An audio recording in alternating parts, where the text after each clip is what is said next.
Umaga mga kapatid, nandito na po ang ating ikatlong bagyo ngayong buwan at ang ating ika-22 bagyo ngayong taon, ang bagyong Verbena.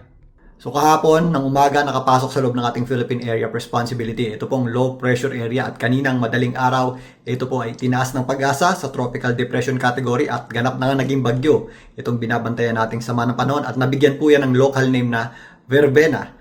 Ang bagyong Verbena po ay may taglay ng lakas na hangin na nasa 45 kilometers per hour malapit sa kanyang gitna at kung minsan may mga pagbugsong umaabot sa 55 kilometers per hour. Ito po ay nasa tropical depression category at patuloy na kumikilos pakanluran. Naglalaro po yan sa bilis na 20 hanggang 30 kilometers per hour. Ito pong bagyong Verbena ay hindi natin inaasahang maging isang super typhoon or maging typhoon po. Hindi po ito magiging singlakas ng bagyong Tino.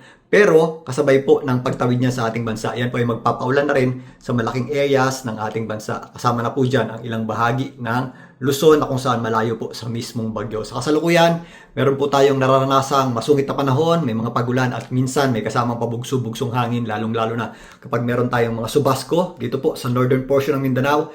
Kasama po dyan ang areas ng Caraga, maging dito po sa area ng Surigao at Pinagat Islands. Kasama po dyan ang Siargao Islands.